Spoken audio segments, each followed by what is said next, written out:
30 minutes après 18h, c'est l'heure en temps universel. Vous êtes en direct sur NCI, la première chaîne de télévision privée de Côte d'Ivoire, dans la télé d'ici. 2 tableaux ce soir. Un premier tableau consacré entièrement à la commission électorale indépendante, dont le président a achevé seulement hier une tournée nationale de sensibilisation sur notamment le fonctionnement de la CEI, mais surtout pour écarter tout préjugé quant à la partialité de la CEI. On va parler de ces sujets-là, de bien de questions avec évidemment donc son président Ibrahim Coulibaly Kubier qui répond encore une fois gentiment à l'invitation de la télé d'ici. En troisième partie d'émission, on sera rejoint par Evelyne Illy, une actrice productrice très engagée aussi, et ça tombe bien puisque nous sommes en décembre et vous le savez, novembre et décembre, c'est évidemment la période de lutte contre les violences basées sur le genre. Elle va parler de son engagement mais aussi de son parcours et évidemment de ses apparitions dans bien des films et aussi ses différentes récompenses qui sont donc à son actif. Pour le volet musical, sur la scène de la télévision, on sera rejoint par un jeune artiste pétri de talent, malgache de nationalité et d'origine, qui a pris ses quartiers en Côte d'Ivoire depuis 2018. Il nous offrira ce qu'il sait faire, c'est-à-dire chanter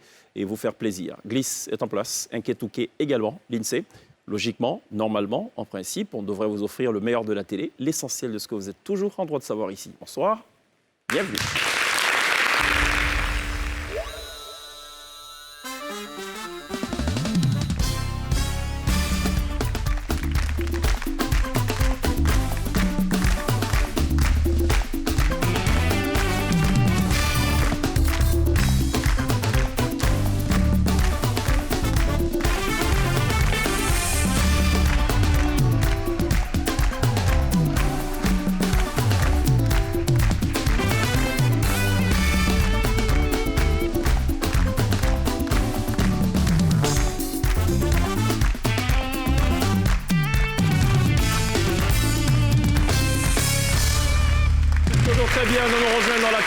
Sur NCI, la première chaîne de télévision privée de Côte d'Ivoire pour un autre épisode de la télé d'ici, pour télévivre la Côte d'Ivoire, pour télévivre ce soir le fonctionnement de la commission électorale indépendante, la CEI qui, encore une fois, rejoue la carte de la transparence à travers cette tournée de sensibilisation et d'éducation civique. On va en parler dans quelques instants avec Coulibaly Kubier Ibrahim, président de la dite commission.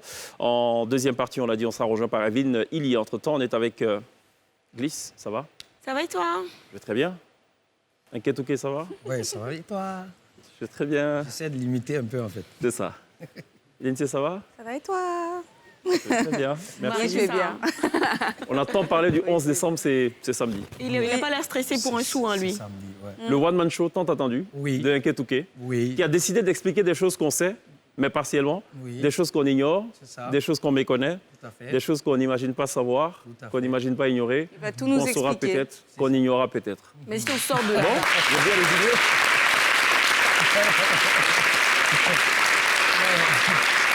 Tout y est. Non, tout y est. Vraiment, tout y est. On a entendu parler d'1h30, voire 2 heures de spectacle. 2 heures de spectacle. Voilà. Quand tu ris 1 heure, ça t'augmente 10 ans de vie. C'est ça. Donc là, 2 heures, imagine 20 ans. D'accord. C'est quand même ce qui prend en compte pied la fameuse théorie du quota de rire d'un individu. On en avait parlé la dernière fois. Dans une vie, chacun a un quota de rire. Donc, il faut peut-être revoir les shows auxquels vous assistez, parce que si vous assistez à trop de spectacles où on rit, vous risquez de réduire. Vous explosez le compteur et c'est un peu compliqué. Les joueurs aussi ont comme un quota d'eau qui boivent tout ça. Oui. Donc, 11 décembre, Palais de la Culture, 20h ou... Oui, 20h 20h. 20h. Voilà. On a fait des heureux gagnants hier. Je vais te rapporter de l'eau, hein, d'accord. On a fait des gagnants hier dans le public et également sur Facebook. D'ailleurs, on salue tous ceux qui nous suivent sur les réseaux sociaux et qui aussi commentent en replay sur YouTube. Belle émission hier avec Kouyoté Narcisse, président de l'Africa Sport d'Abidjan et non l'Africa Sport national. Et puis on avait aussi un autre invité, c'était José de la Tour. José de la... C'est pas José de la Tour, hein. C'était... Almoc. Almoc. Exactement. J'ai appris plus tard que Almoc, en fait, c'est l'anagramme de son vrai nom, qui est Komlan. Komlan. Exactement. Même son live était par contre exceptionnel. D'accord. Test, si tu veux. Alors cette émission, elle a démarré hier sur des chapeaux de réglage, donc pas de roues. Ça a démarré comme ça. On va regarder. Rallumer le micro de l'INSEE, il paraît que tout ce qu'elle a dit là jusqu'ici, on n'a rien entendu. Dieu merci parce que Kouyoté Narcisse. On peut faire ça que Gliss peut se rapprocher comme ça et quand elle parle. Alors, Ma j'ai sœur de dit cheveux. que... sinon, je peux allumer moi-même mon micro. Ouais. J'ai dit que Oui, le ma vert, fille. c'est la couleur de l'espoir. Voilà. D'accord. Et que le vert, c'est aussi l'une des couleurs de l'Africa Sport. Il faut que nous revenions à la source. L'Afrique, et notamment l'Afrique noire, est par excellence le pays de la tolérance. C'est le fondement de notre originalité, l'essence même de notre sagesse. Merci les jumelles. Bon, alors, l'émission a commencé avec le premier extrait et s'est terminée avec le deuxième extrait que vous avez vu. D'accord. On n'avait rien prévu. Hein. Oui, parfait parallélisme. Oui. Voilà, vous étiez ensemble. Et on a les Vous mêmes avez mimiques terminé quand on ensemble. parle. T'as Donc, pour remarqué la ou première pas fois dans une émission de télé, un chroniqueur est obligé de parler dans le micro de l'autre pour se faire entendre. Ça, c'était une expérience inédite et on a décidé donc de ranger ça dans les archives de l'histoire de l'audiovisuel de Côte d'Ivoire. C'est Et inédit. on va l'enseigner aussi dans les écoles. Ceci est une révolution. Voilà, dans les écoles de journalisme et tout. Quand votre micro ne marche pas, Allez faut voir juste celui faire une du appel. voisin. Voilà, allez voir le voisin. Voilà, très bien. Parlons un peu du kiff du jour. Ça parle musique. Oui. Le tout dernier achat, Tout à fait. la trouvaille de l'INSEE. Tu as acheté? C'est un achat?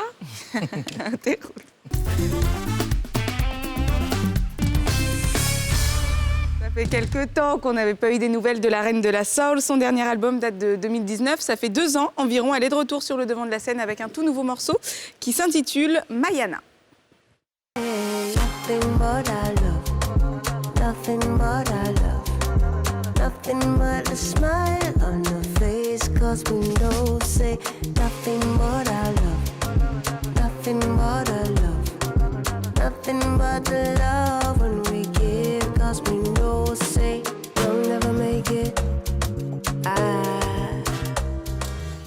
Alors c'est une sorte de petit cadeau de Noël avant l'heure. Mayana, le titre a été produit par Prime. Sublime mélange donc d'afrobeat, de R&B, de soul. C'est frais, c'est nigérian. Durant 3 minutes, elle nous peint le tableau d'une femme amoureuse qui s'échappe donc avec son petit ami.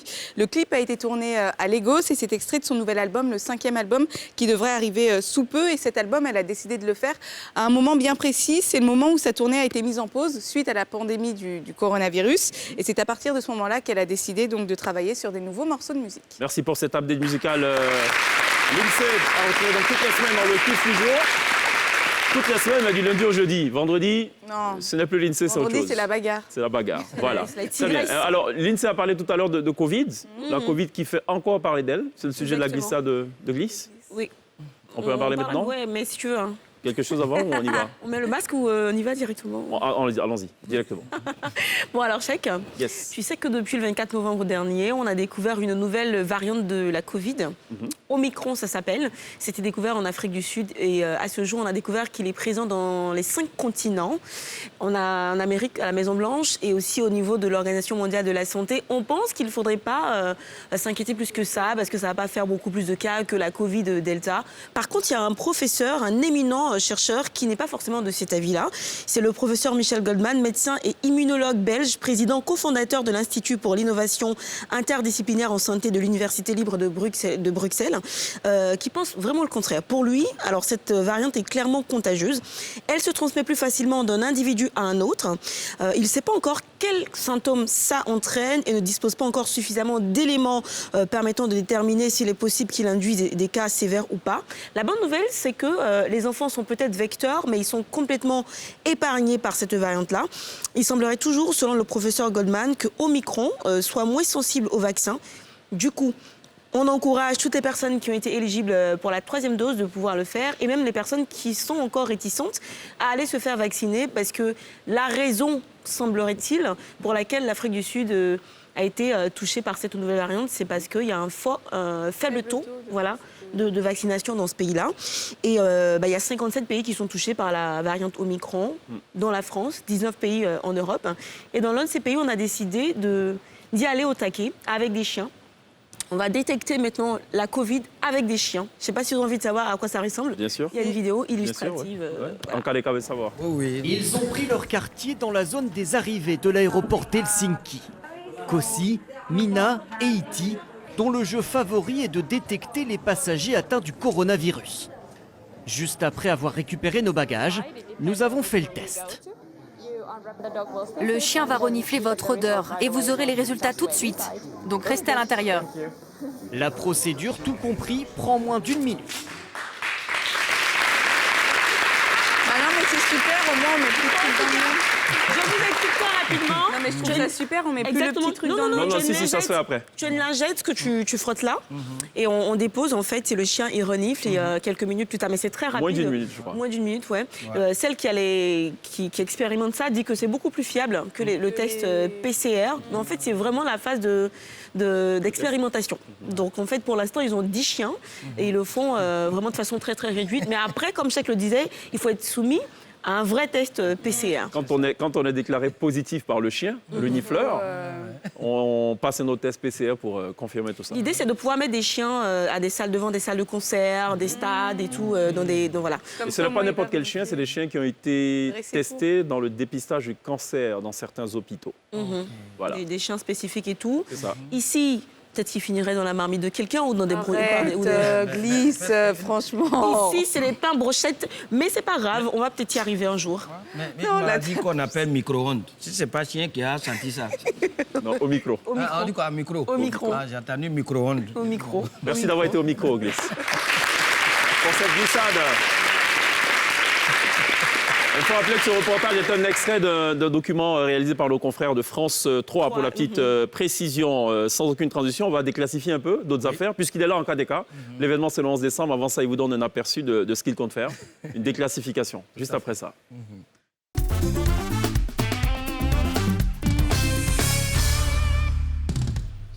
Chaque jour quand on se réveille, partagez le direct, mettez le cœur, le direct à attaquer. Voilà. Aujourd'hui, dans les affaires classées, nous allons parler un peu des femmes, mais des femmes de caractère. Voilà, en fait, une femme de caractère, pour ceux qui ne savent pas, ça dit qu'il y a des gens qui sont dans les foyers, mais il y a des gens qui contrôlent le foyer. Voilà, c'est ça, ce sont ces femmes-là qu'on appelle femmes de caractère. Et il y en a une comme ça, il y a son fils qui a 22 ans, qui est venu la voir pour lui dire « Ah, maman, j'ai 22 ans maintenant, je pense qu'à quel moment tu pourras me laisser sortir, rentrer comme je veux, n'importe quelle heure. » Sa maman lui a regardé dans les yeux, puis elle lui dit « Mon fils, mais ton père n'a pas encore cet âge-là. » Oui, même ton père, il ne peut pas sortir à télé comme il veut. Ça veut dire c'est elle qui contrôle le foyer. Et c'est ce qui fait que chez nous ici, chaque jour quand on se réveille, dans ce genre de situation, il y a des femmes vraiment, elles prennent leur calme, elles prennent leur sang-froid pour attendre ce qui arrive. Le mec, il est allé chez sa... Bon, il est allé chez sa maîtresse et... Comme il n'était pas le seul élève, il y a un autre élève qui est venu le trouver là-bas. Bon, au finish, il était obligé de se cacher dans le baignoire. Quand l'autre élève est parti, il est sorti par la fenêtre, il est arrivé chez lui à la maison, tout mouillé. Donc quand il rentre, sa femme assise là, puis il dépose son téléphone sur la table. Non, je ne comprends pas. Si l'État ne peut pas prendre ses responsabilités, qu'ils nous disent. Non, je suis tombé dans un nid de trous. N'eût été l'intervention des enfants du quartier, mais j'allais me noyer. Sa femme dit, prends tes calmants, enlève tes habits, va prendre ta douche, puis dépose son téléphone. Pendant qu'il est sous la douche, il a senti qu'il a reçu un message. Et sa femme, elle prend le téléphone, elle lit. Le message qu'il a reçu, c'est « Bébé, désolé pour tout à l'heure. Quand mon mec il est arrivé, tu t'es obligé de te mettre dans le baignoire, mais vraiment désolé, on va régler ça. » Donc le mec, il finit, et puis il vient, il dit « Mais j'ai reçu un message, non ?» Sa femme dit « Oui, tu as reçu un message. » En fait, c'est l'État de Côte d'Ivoire qui t'a envoyé un message.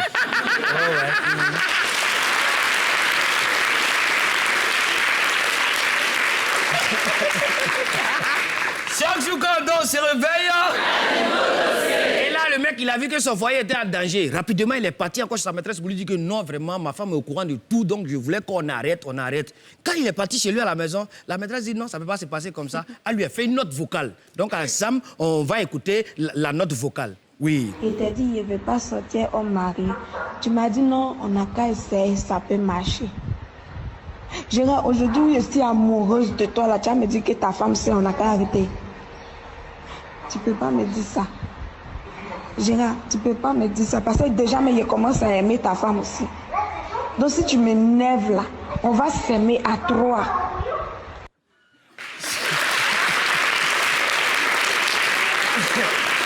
Chaque jour quand on se réveille,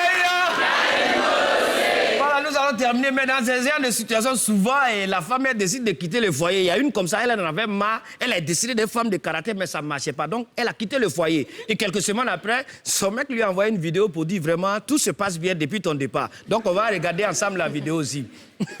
Au revoir, Natacha. Je ne sais pas si dans ta famille, il y a un membre qui passe sur l'escalier qui avance seul. Regarde, je suis à Dubaï, j'avance seul, j'avance seulement. Quand tu fais du bien aux gens, c'est comme ça, la vie, là, Dieu te facilite la tâche. Regarde, je suis debout, j'avance seul. Ta famille, vous vous cherchez, vous faites les efforts, les dossiers, on ne vous prend pas dans les entreprises au pays. Moi, je suis à Dubaï, regarde. Je suis à Dubaï. Ouh, imbécile. Je t'ai dit, ne quitte pas le foyer. Là, tu as honte. Ta mère te gronde tous les jours. Voilà la chambre qui passe à la télé, sauvage.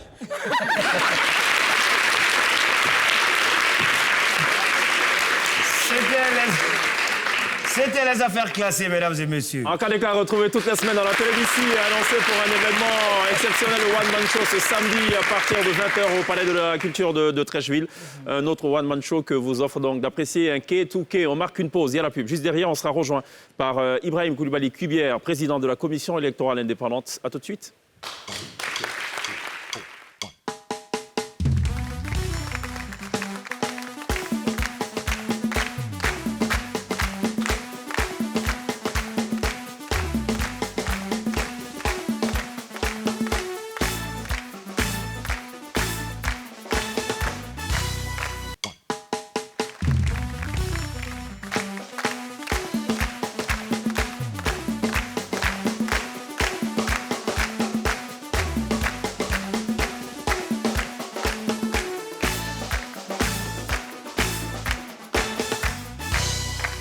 Télévivé, la Côte d'Ivoire, tous les soirs sur NCI, dès 18h30 ce soir sur la scène de la télé d'ici. On sera avec un jeune artiste malgache d'origine établi, on l'a dit, en Côte d'Ivoire depuis 2018, avec des influences gospel. C'est un talent à l'état pur. Je vous propose de regarder cet extrait. Ça va durer juste 10 secondes, juste pour se faire une petite idée de celui qu'on aura tout à l'heure.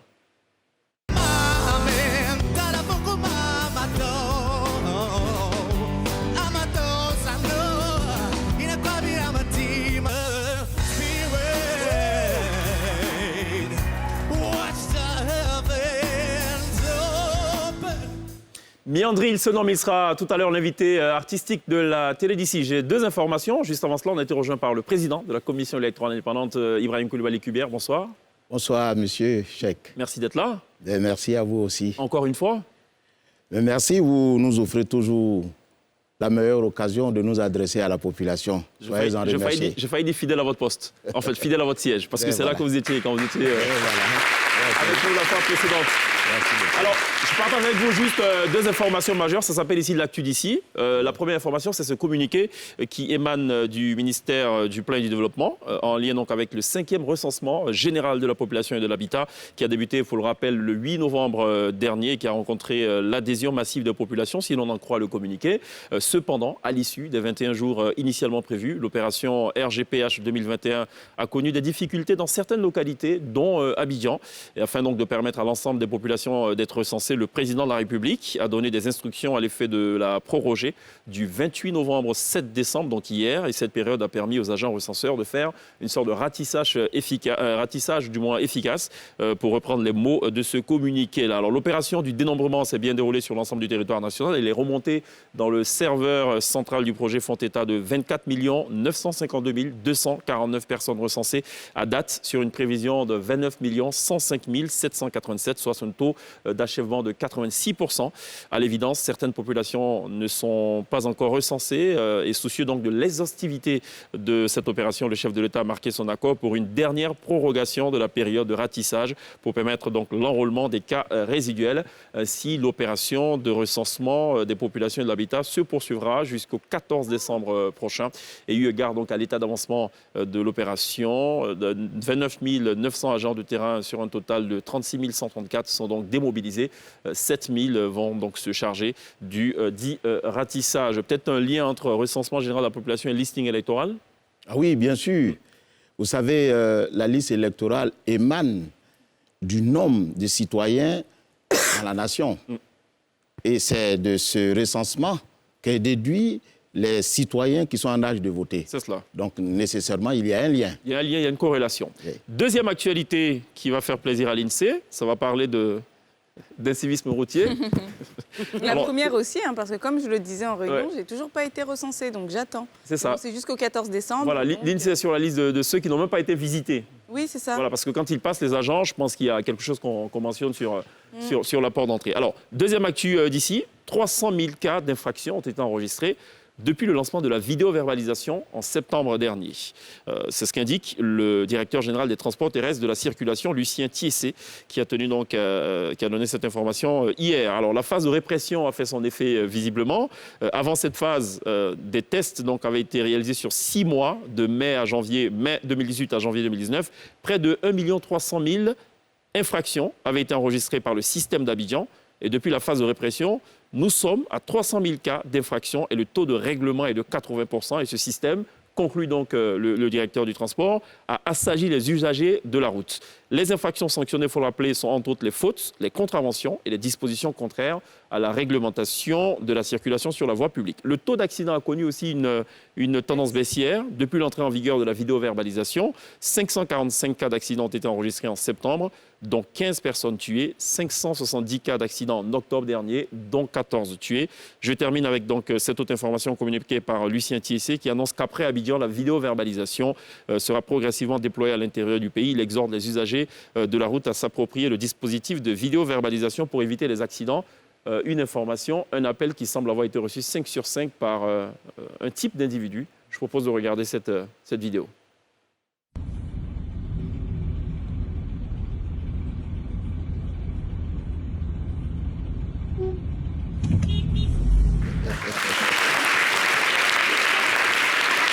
C'est bien ce qu'on appelle suivre les instructions à la lettre.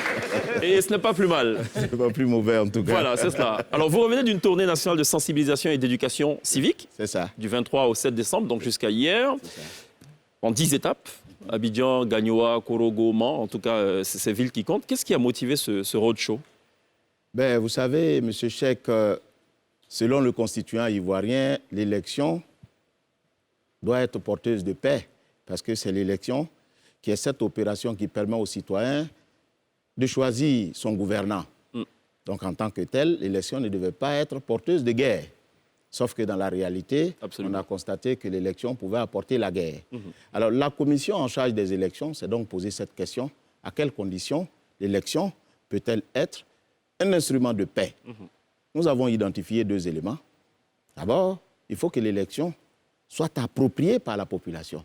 Parce que n'oublions pas que la Côte d'Ivoire est un État démocratique au point où le pouvoir appartient au peuple. C'est le peuple qui décide de céder ce pouvoir à ses gouvernants par le biais de l'élection. C'est cela. Donc il faut aller vers la population pour lui dire que tu as le pouvoir. Il faut pouvoir identifier ceux à qui vous devez donner votre pouvoir pour qu'ils gèrent vos intérêts. Et ensuite, il fallait présenter la commission électorale indépendante pour que celle-ci inspire confiance à l'effet pour elle de traduire dans les résultats la sincérité du scrutin fait par le citoyen. Quel est le niveau de méconnaissance des populations cibles après cette tournée? Le niveau, il était grand. On sentait un besoin réel de la population pour nous accueillir. La population était assoiffée de savoir ce que c'était l'élection. Mais M. Cheikh, nombreux étaient ceux qui pensaient que le président de la commission électorale était nommé par le président de la République. D'accord. Ce qui n'est pas le cas. Mais ce qui n'est pas le cas. Moi, j'ai été élu par mes pairs. C'est cela. Et la commission électorale est composée par toutes les composantes de la nation, y compris les politiques et la société civile. Et c'est cet ensemble de commissaires, au nombre de 15, qui ont élu le président de la commission électorale indépendante. Pourquoi les Ivoiriens semblent désintéressés par les élections? Alors, nous sommes en train de mener une étude pour savoir pourquoi les élections et pourquoi les citoyens se désintéressent. C'est ce qu'on appelle la désaffection électorale. Alors, pourquoi? Mais c'est parce que, tout simplement, à un moment donné, il y a un problème d'inculture. C'est-à-dire que la chose électorale n'intéresse même pas le citoyen parce qu'il le méconnaît. Ils ne savent même pas que c'est à eux qu'appartient le pouvoir et c'est à eux de décider de donner le pouvoir à qui ils veulent. Comment on corrige ça? Mais par la sensibilisation. C'est ce que nous sommes en train de faire. Le refrain, la rengaine, c'est « ça ne m'intéresse pas d'aller voter, de toute façon, rien ne va changer ». Voilà. Alors, comment on corrige cela? C'est quoi la panacée? Mais il faut leur montrer que le pouvoir qui est d'autoriser celui qui agit en leur nom et pour leur compte dépend d'eux est nécessaire. Il faut qu'ils expriment cette volonté au profit de celui-là. Parce que si vous ne participez pas au vote, mais celui qui sera élu va décider pour vous. C'est cela. Il ne s'agit donc pas de venir casser quand on prend des décisions qui ne vous agréent pas. C'est pour cette raison qu'on vous autorise à venir voter pour choisir celui qui vous agrée. Parce qu'en réalité, la campagne électorale, mais c'est un marché électoral qui permet au candidat porteur du programme de le présenter à l'électeur qui est l'acheteur de ce programme.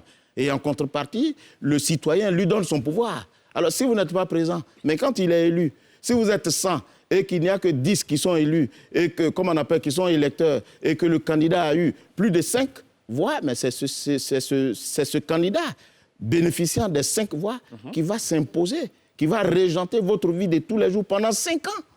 Alors, l'un des objectifs de cette tournée, de ce roadshow, c'est surtout d'écarter ces fameux préjugés de partialité de la CEI. Tout à fait. Visiblement, manifestement, il y a une crise de confiance. C'est cela. Elle part d'où?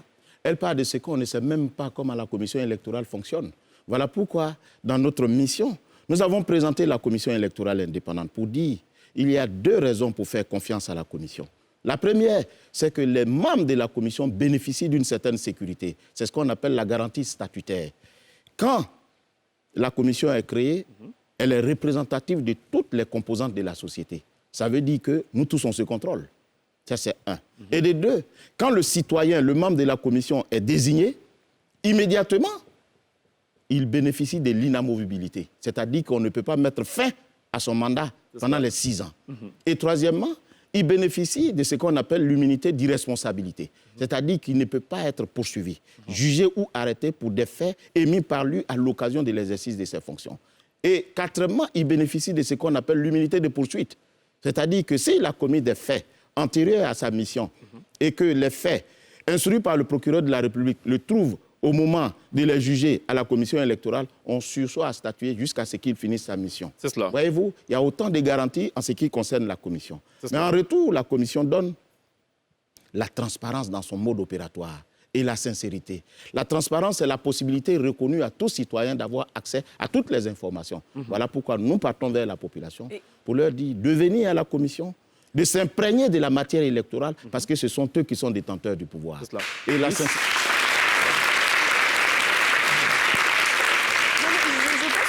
Bien a un petit peu répondu à ma question, c'était comment justement vous emmenez le peuple à vous faire confiance? Comment est-ce qu'on essaie de créer cette relation de confiance? Je pense qu'il y a répondu. Et donc vous avez dit que... C'est la sensibilisation. Voyez-vous? Il y a quoi dans cette sensibilisation? Parce que c'est un grand mot. Qu'est-ce qu'il y a dedans exactement? La sensibilisation va consister tout simplement à dire à la population, et notamment pour ceux qui veulent le pouvoir, c'est-à-dire les partis politiques dont la vocation est de conquérir le pouvoir d'État, que quand ils sont candidats, en tant que candidats, ils ont des droits. Premièrement, ils peuvent se faire représenter dans tous les bureaux de vote pour vérifier la faisabilité de ce qui se passe dans le bureau de vote. Ensuite, ils ont droit au procès verbal, qui est le journal qui atteste de tout ce qui se passe dans le bureau de vote. À l'effet pour eux, en cas d'irrégularité, de saisir les juridictions avec la preuve à l'appui contenue dans le procès verbal. Il y a autant d'éléments. Et le vote se passe devant eux dans une urne qui est transparente. Le vote se passe devant eux parce qu'ils ont des délégués qu'on appelle les délégués itinérants qui vont de bureau de vote en bureau de vote rien que pour surveiller le processus électoral. Voilà autant d'éléments que les candidats ne connaissent pas. Et en allant vers eux, on les rassure de ce que, voilà comment la commission électorale travaille. Justement, vous êtes allé vers eux. Vous avez parlé à qui exactement? Alors nous avons parlé à toutes les composantes de la société. Nous avons parlé aux planteurs, nous avons parlé à la société civile, aux parents du village, aux intellectuels, aux étudiants, à toute la composante de la nation. D'accord. Voilà. Est-ce que vous pourrez, enfin, est-ce qu'on peut lier le niveau, enfin le désintérêt au niveau d'instruction? Non, vous savez... De votre propre observation. Non. Moi, je ne pense pas que s'intéresser à une activité publique tienne compte du niveau intellectuel. Moi, je ne pense pas. C'est tout simplement parce que les gens, à un moment donné, on ne va pas vers eux. Il faut aller vers eux pour leur dire, mais tu n'as pas besoin d'aller à l'université pour savoir comment voter. Et c'est très important, et ceci se fait dans la sensibilisation. Non, parce que généralement, c'est même ceux qui sont là à l'université, qui sont les loin dans les études, qui parfois tiennent des discours du style ça ne sert absolument à rien d'aller voter. Enfin... Mais ça c'est le désintérêt. D'accord, voilà. Justement. Donc, le dans l'autre cas, dans l'autre cas, c'est l'inculture. C'est cela. Je parlais du désintérêt et du niveau d'instruction. Bien entendu. Bien entendu. OK, très bien. Quand on parle des... Oui. Vas-y, ma chérie. Qui n'a rien à voir. Ouais, battez-vous, mais enfin, bataille électorale. Je dis... J'ai une question. L'élection n'a pas encore lieu. Je voulais parler d'un autre sujet. Oui. On parle de la CEI et de l'ONESI. Oui. Alors, comment cette fusion va se faire? Pourquoi? Et voilà, pourquoi? Alors, je vous explique. Vous savez, à l'orée de chaque élection, la commission électorale a pour vocation, a pour mission d'identifier ceux qui ont la qualité d'électeurs. Et ceci s'est fait à l'occasion de la révision de la liste électorale. La révision de la liste électorale consiste tout simplement à enrôler toutes les personnes qui sont en âge de voter et d'extraire de la liste tous ceux qui ne méritent plus d'y figurer. Alors, on a constaté que l'État dépense beaucoup d'argent pour un résultat insignifiant. Alors, qu'est-ce qu'on s'est dit? Avant le multipartisme, l'enrôlement se faisait systématiquement. Donc, qu'est-ce que nous, on a dit? On dit on va recourir à l'ONESI, pour lui demander de nous donner le fichier de tous les Ivoiriens qui sont en âge de voter, c'est-à-dire qui ont 18 ans. Ils sont Ivoiriens puisqu'ils sont détenteurs de la carte nationale d'identité. Et on va les transvaser sur la liste électorale. Mais ce procédé ne se fait pas de façon systématique. La commission a une procédure. La commission prend soin d'abord de prendre langue avec les partis politiques qui sont ses partenaires, qui sont intéressés à la matière. On discute des modalités pratiques de cette révision. Et ensuite, la commission fait des propositions au gouvernement pour que celle-ci soit contenue dans un décret. Car l'article 11 du Code électoral dit que la période au cours de laquelle la révision est faite ainsi que ses modalités sont déterminées par un décret pris en Conseil des ministres sur proposition de la Commission électorale indépendante. Donc nous entendons user de ce pouvoir pour faire des propositions au gouvernement à l'effet pour celui-ci d'insérer dans les modalités pratiques de la révision de la liste électorale ce nouveau mode qui consiste tout simplement à transvaser les Ivoiriens âgés de 18 ans détenteurs de la carte nationale d'identité sur la liste électorale. Globalement, vous tirez quel bilan de cette tournée? Première question. Et deuxièmement, est-ce que vous comptez rééditer cet exercice? Bien sûr. Mais le bilan, il est positif. On a senti qu'il y avait un engouement pour l'élection. La population sait que l'élection, maintenant, est le seul moyen pour accéder au pouvoir. Et c'est cela le plus important. Et ensuite, ils voulaient savoir si l'organe qui organise les élections était crédible. Et on leur a dit comment on arrivait à la commission électorale et comment on travaillait. Et c'est le mode opératoire qui est transparent, c'est ce mode opératoire qui est sincère. Ils ont compris? Ils ont compris. Ils ont compris. Et je me rappelle qu'il y a même ce monsieur de ce niveau, qui n'est peut-être pas intellectuel, qui nous a dit, mais si on nous avait expliqué comme ça les choses, certainement qu'il n'y aurait pas eu la guerre. C'est cela. C'était une satisfaction pour nous. D'accord. Alors, ce sera ma dernière question pour clore cette entrevue. Peut-être un message à l'endroit des jeunes qui ne se sentent pas intéressés par la chose électorale. Oui. Peut-être plus par Facebook que les élections. Je voudrais dire... Quelqu'un disait aux États-Unis, si on votait avec les PlayStation et Facebook, tel président, tel candidat serait passé. Oui. Malheureusement, ce n'est pas eux qui votent. Oui. Mais je voudrais dire aux jeunes que l'élection est très importante parce que l'élection leur permet d'avoir leur mot à dire pour la désignation de celui qui va régenter leur vie de tous les jours. Alors, s'ils ne participent pas, alors les hommes politiques qui seront désignés vont s'imposer à eux. Ils vont donc poser des actes qui ne les agréent pas. Or, s'ils s'intéressent à la chose électorale, cet intérêt va leur permettre de comprendre ce qu'on leur propose. Si le jeune a besoin de boire de l'eau et que l'homme politique lui dit qu'il va lui donner de l'alcool, il va dire non, moi je veux boire de l'eau, je ne veux pas de l'alcool. Celui qui me propose de l'alcool, je ne vais pas le voter. Donc l'élection est le moyen pour lui de choisir celui qui est conforme à son intérêt. C'est cela. D'où la nécessité de ça. Ibrahim Coulibaly Kubert, merci beaucoup d'être passé nous voir encore une fois. Et n'hésitez pas à vous passer chaque fois que de besoin. Vous êtes très aimable. Merci beaucoup on encore. On recevra avec beaucoup de plaisir. Merci. On marque une pause, on recevra dans quelques instants Ili Evelyne, on parlera cinéma, on parlera de ce qu'elle fait. Et c'est assez intéressant, je pense. À tout de suite.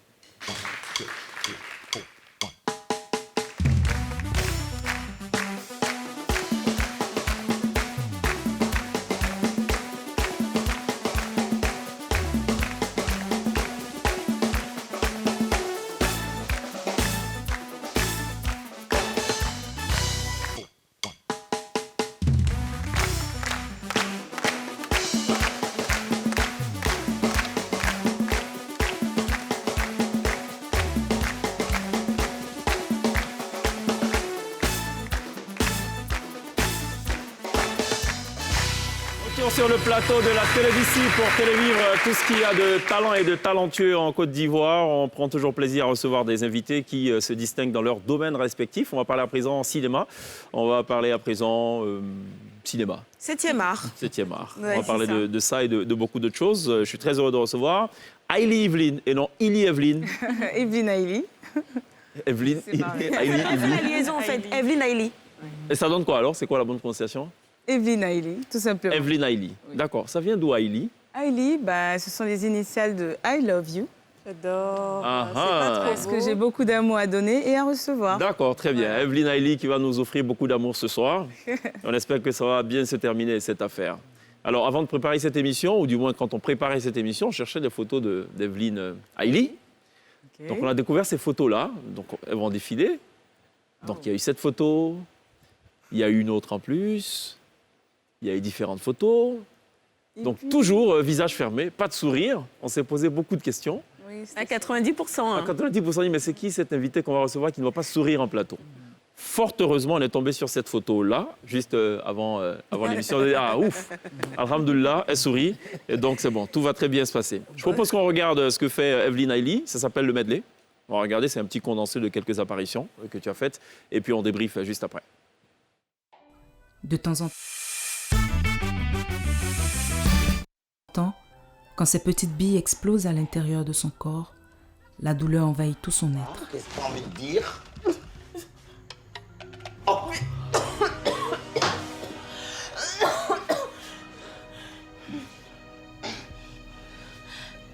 Tu veux toujours m'entendre suffoquer? Hein? D'abord l'argent. Ensuite, je vous transmets la liste. C'est grâce à elle que je suis ce que je suis aujourd'hui. Personne au monde qui t'aime tel que tu es. Evelyne Hailey, l'invitée cinématographique et artistique de la télévision ce soir, doublement primée au FESPACO, 2 fois nominée en 2019 au FESPACO, au Sotigui. Sotigui nominée dans la catégorie or en 2019, également meilleure actrice de l'Afrique de l'Afrique francophone, de l'Afrique du moins de l'Ouest en 2019. Le prix Primée de aussi Nissa au Lily Women Festival. Et Onissa aussi. C'est cela, et meilleure actrice au Festival international du film de Bruxelles, 2019. Good job, c'est bien. Merci. C'est très bien. Le constat qu'on a fait, c'est que tu campes toujours des personnages très sérieux ou en peine.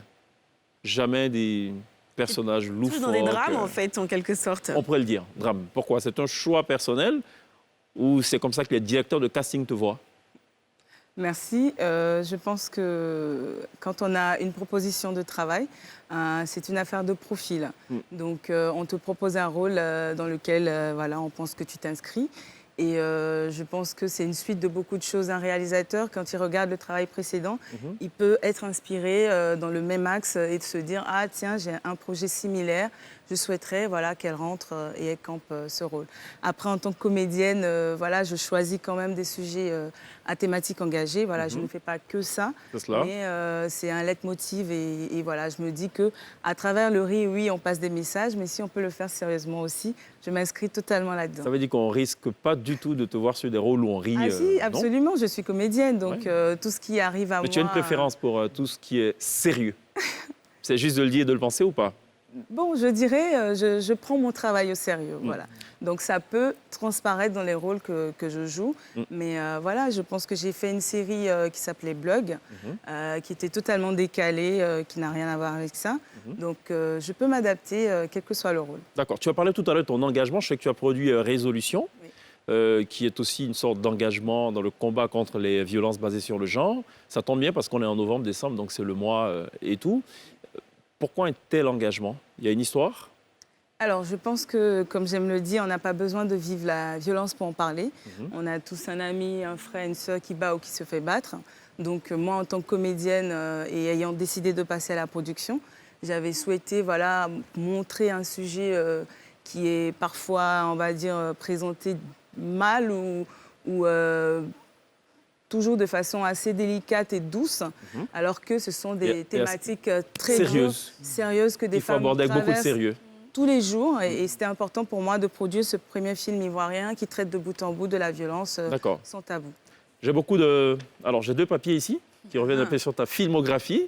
On a parlé de Résolution, produit par la boîte que tu as montée. Yevedi Productions. Cacao, avec Alex Ogou notamment. Desrance, Saloum. Je cite également Interprète, National Security, Fracture familiale, Seconde Chance, Fournaise, Blog, Aphasie. Mami Wata bientôt. Mami Wata bientôt. Saloum aussi. C'est ça. Oui. Et dans laquelle de ces productions tu as le plus pris plaisir à jouer? Ah là là. Où tu as pu dire non, ça c'est moi, c'est comme ça que je rêvais d'être en tant qu'actrice. Alors déjà, j'ai envie de dire, je commence par Résolution. J'ai 2 coups de cœur. Donc Résolution, déjà parce que c'était important pour moi de m'immerger dans cet univers de femmes qui vit la violence et de m'imaginer que voilà, pendant 4 mois, entre le temps de préparation et le temps de jeu, de vivre cette violence-là et de m'imaginer que des femmes le vivent tous les jours. C'était important pour moi voilà, de relever ce challenge et de me dire aussi que ma victoire serait de voir une femme qui traverse ça, de se regarder et de se dire il faut arrêter, il faut sortir, ou un homme qui subit ou qui fait subir de la violence, de se dire que voilà, ça s'arrête là. Et pour moi, c'était ça le plus gros trophée à travers ce rôle, donc, qui m'a challengée, qui m'a emmenée dans cet univers enfermé. Il m'arrivait voilà, dans la nuit, des fois, donner des coups, hein, parce que j'étais vraiment imprégnée de ce rôle-là. Voilà, mais bon, ça va, je suis bien maintenant. Ça va, tout va bien. Comme on dit, on ne sort jamais intact de ce genre d'expérience-là. Tout à fait. Est-ce que tu as eu des expériences, des retours marquants après justement Résolution? Absolument, on avait initié une caravane avec l'ONU Femmes, à l'intérieur du pays notamment. Oui. Donc on a allé à la rencontre des jeunes dans des lycées, on a fait des projections en plein air et tout ça. Et pour la première fois, il y a un témoignage vraiment qui m'a touchée, hein, parmi tant d'autres. On a eu une jeune fille à peu près de 13 ans, donc qui avouait pour la première fois avoir été victime de viol. Après, ça faisait 1 an qu'elle avait été victime de viol par quelqu'un du corps militaire, hein, quelqu'un qui est censé protéger. Et elle avouait ça en panique, en se disant « je ne veux pas qu'il m'arrive la même chose comme dans le film, donc il faut que je vous dise, et elle pleurait. Donc je veux dire que ce film-là n'est pas peut-être celui qui va résoudre tous les problèmes, mais il est élan de changement et il permet de créer un déclic. Et cette résonance-là, voilà, je l'ai portée. Comment on se sent de produire un film pour la toute première fois? Je pense que c'est quand même une grosse responsabilité. Quand on est actrice, on vient, on prend son cachet, on joue, on s'en va. Mais là, on porte toute la production sur soi quand même. Comment ça a été comme expérience? Alors, j'aimerais dire, comme toute activité première, hein, chez n'importe quel individu ou dans n'importe quel métier, on a ce trac-là de montrer. Et tu investis combien? Tu investis combien dans production? Eh Dieu, il faut laisser. On va dire, j'ai investi ma vie, mon âme dans ce projet-là. Ton compte en banque? L'âme, je ne suis pas très sûr. Et tout le compte en banque et tout? Alors, on y va, on a la famille, on a les amis, on a des institutions, notamment, on va dire, notre ministère aussi de tutelle, qui nous a rejoints dans la course. On a eu aussi Orange Studio France, qui a été producteur du film, et d'autres entreprises qui nous ont accompagnés. Mais voilà, le plus important dans ce genre de rôle, c'est de se dire... On a été crédible et on a un résultat qui revient à nous. C'est très bien de parler de crédibilité. J'ai pu lire dans ta biographie que tu es entière, que tu es rigoureuse. Et avant cette émission, Glisse disait que tu es véridique, tu dis ce que tu penses. OK. Mais genre, j'ai préparé quelques petites questions pour Nom toi. de Dieu. Ça s'appelle « I lis en toute vérité ». D'accord. C'est beau ou pas déjà? I lis en toute vérité. I love you en toute vérité. I love you en toute vérité. Bon, allez, c'est pas moi qui le dis, c'est le... D'accord. D'après toi, c'est quoi la plaie du cinéma ivoirien, en toute franchise? La plaie du cinéma ivoirien, elle commence par, on va dire, déjà la base, le financement. Voilà. On peut avoir des idées magnifiques, on peut avoir une énergie incroyable, mais si on n'a pas les moyens de réaliser ce qu'on veut faire, on est déjà freiné. Donc, quand on a des sujets importants qu'on veut débattre, on ne va pas se lever du jour au lendemain avec une caméra pour raconter. Résolution, c'est une histoire de 2013, avant d'arriver en 2016 où on a commencé l'écriture sur 2 ans. Donc, ça demande un process et ce process a besoin d'accompagnement financier. Et quand on tape les portes, des fois, ça sonne, on entend le son, mais n'ouvre pas. ça sonne creux. On n'ouvre pas, voilà. Et D'accord. donc, je pense que le challenge numéro 1, ce serait vraiment de pouvoir avoir accès au financement. D'accord. Le challenge 2, c'est que nous-mêmes, en tant qu'acteurs du secteur cinématographique, on soit à la recherche de cette crédibilité-là. Que ce soit dans le RI ou toute autre forme dans laquelle on choisit de transmettre son histoire ou sa vision, il faudrait qu'on aille au bout des choses. Il ne faudrait pas qu'on soit dans des clichés, mais qu'on représente ce qu'on est vraiment, notre identité, notre pays, nos valeurs. Voilà. Est-ce que tous les acteurs ivoiriens sont bons acteurs? Alors, je ne pourrais pas le dire parce que je pense que... Est-ce qu'il y en a qui sont médiocres, sans les citer?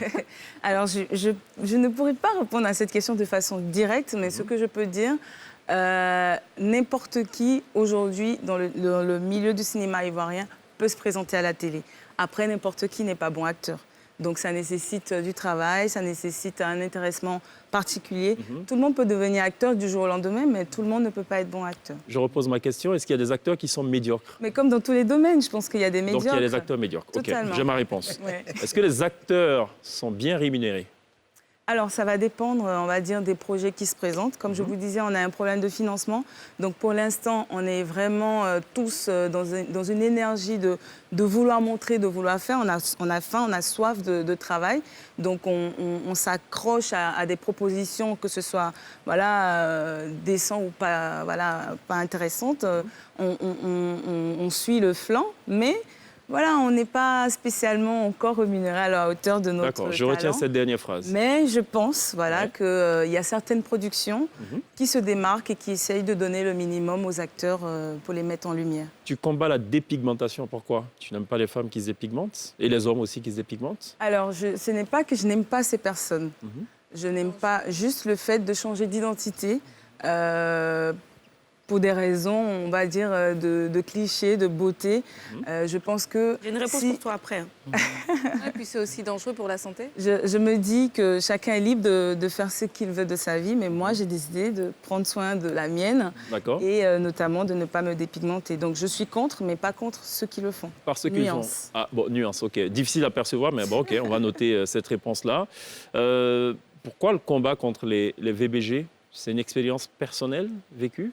Alors, mais tous les jours, je pense qu'on vit tous ensemble de la violence et que notre silence, c'est une forme de violence. Donc, j'ai décidé de ne pas être dans le côté de ceux qui se taisent, tout simplement. Ce n'est pas une expérience personnelle, ce n'est pas un vécu personnel. Non, je pense que c'est un vécu personnel, c'est un vécu de quotidien parce qu'on le voit et on le ressent tous les jours. D'accord. Ouais.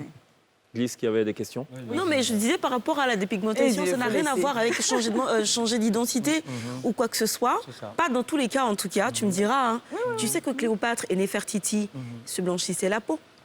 Mais elles étaient des responsables. Elles n'avaient pas de problème d'identité en général, en fait. Et c'était quoi le problème? C'était juste pour besoin d'esthétique. Elles avaient l'impression qu'en étant un peu plus claires de peau, elles étaient plus lumineuses. Et elles répondaient justement à une attente en face. Non, à une attente de personne. C'était, voilà. Non. Ça m'intéresse cet échange. Allez-y, mesdames. Je vous rajoute 2 minutes sur le conducteur. D'abord à toi dans le miroir, quand tu te regardes, est-ce que tu penses que Néfertiti avait besoin que quelqu'un lui dise ce qu'elle est? On ne sait pas, on ne la connaît pas. Alors, moi, je la connais, moi, je te parle d'elle. Néfertiti était t'as pas pu lui demander. Oui, mais est-ce que tu lui as demandé? Était la femme de Pharaon. Est-ce que tu es partie la voir et tu lui as demandé? Non. Pour elle, c'était un critère de beauté. C'est elle qui a inventé le col, par exemple, avec lequel on fait le eyeliner. Est-ce que c'est mauvais dans la base de voir? Justement, pour elle, c'est un critère de beauté d'être claire. Stigmatiser toutes les personnes qui en toute vérité. En fait, c'est ça. La dépigmentation, c'est un peu ça. C'est comme la politique et puis les opposants, tu vois. Quels que soient les efforts du gouvernement, il y a tous des petits partis d'opposition qui sont là. Bon, allez, on ne va pas s'en sortir. Je peux juste rajouter quelque chose. En dehors de ça, c'est aussi dangereux pour la santé, pour la peau. En dehors de l'esthétisme, de tout ça, c'est vraiment dangereux. D'accord. Voilà, bon, on connaît la position de l'INSEE, celle de Glisse et celle également de Hailey. En tout cas, elle ne changera pas. Elle restera telle. Voilà, très bien. Heureusement, tu as une magnifique Ne changeons pas les choses. Après cet entretien, il était prévu qu'on passe à la pub. Allons à la pub.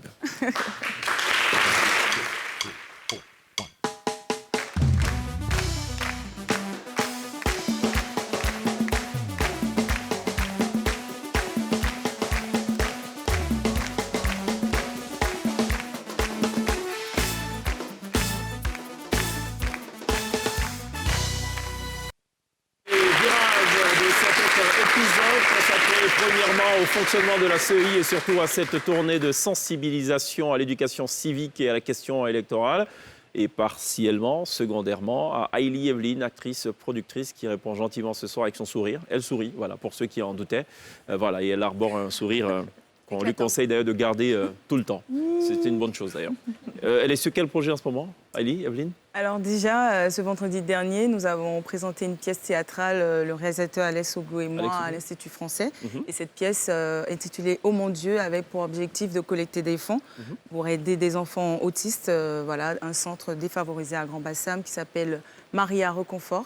Et voilà, cette pièce fera son chemin dans 6 autres pays en représentation unique, toujours dans le même principe de reverser des fonds. Il n'y aura pas d'autres représentations en Côte d'Ivoire après? Pour l'instant, non. Et cette pièce, il faut préciser que c'est en partenariat avec l'ambassade d'Israël en Côte d'Ivoire, la Fondation Orange et l'Institut français. Merci beaucoup d'être passé nous voir. Oui, c'est nous. Merci pour le sourire. Merci. Bliss, à demain. À demain. Inquiète, c'est samedi, hein, 20h. 20h. Il va tout nous expliquer. Lindsay, à demain. Merci. On n'oubliera pas évidemment de remercier ce chaleureux public qui nous aura accompagnés tout au long de cette émission. À retrouver tout à l'heure à LCI News dès 19h50 avec Evelyne Débat, suivi de 3 nouveaux épisodes de Battleground, la série événement nigériane diffusée tous les mercredis, vous le savez, sur NCI. On vous laisse en compagnie d'un jeune chanteur d'origine malgache. Il a pris langue avec la musique à l'âge de 5 ans, mais c'est surtout à 11 ans qu'il remporte un concours de chant au niveau de Madagascar, dans le cadre scolaire. Il va notamment être le lead vocal de la principale formation gospel de ce pays-là. En 2018, il débarque en Côte d'Ivoire. Il participe à la saison 3 de The Voice Afrique francophone. Il sort en demi-finale. Cela ne remet aucunement en cause son talent. Ce soir, il est l'invité artistique de la télévision. On se retrouve demain. D'ici là, take care. Miandri,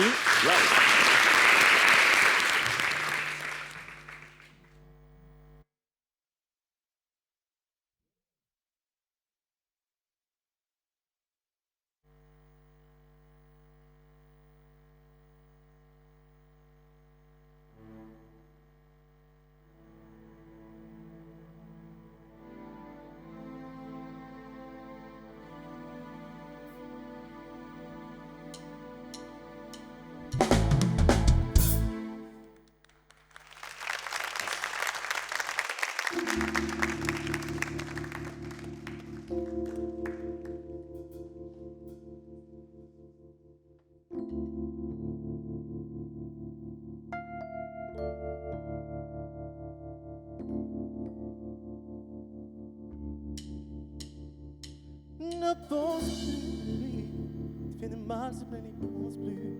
La suite, ton âme, toi tu t'es battu. Ton cœur est plus précieux que de l'or. Ne pense plus à lui. Pour un homme, tu veux plus voir le jour. Des milliers d'entre eux rêvent de te faire l'amour.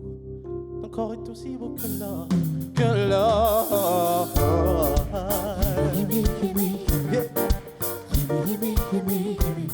On peut la chanter ensemble. Hey.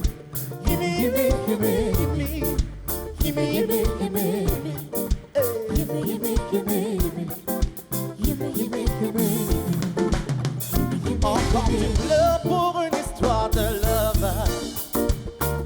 Ils vont encore dire que bien ne pas que d'amour, oh d'amour, mais c'est toi qui demandes à être consolé.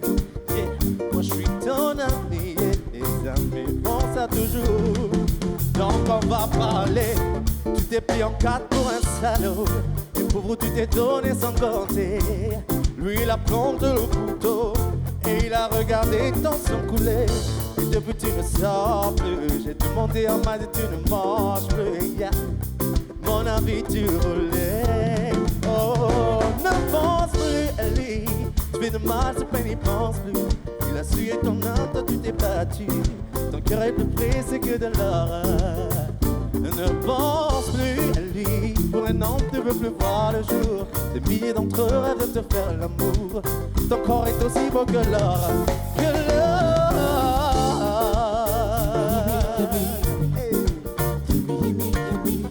Il est.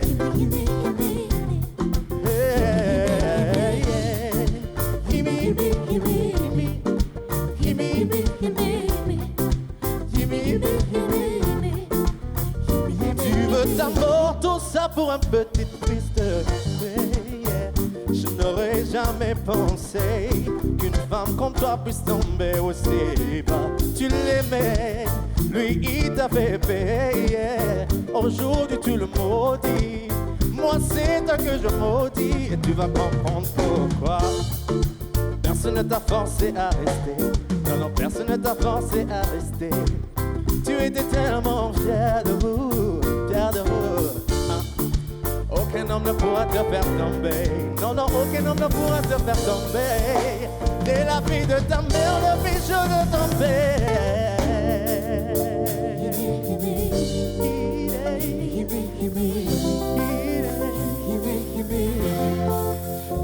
Ne pense plus à lui.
Maria Maria de Santana et N'y pense plus de Taïk, pour le bonheur certainement de l'INSEE. Bravo Miandry. Merci beaucoup.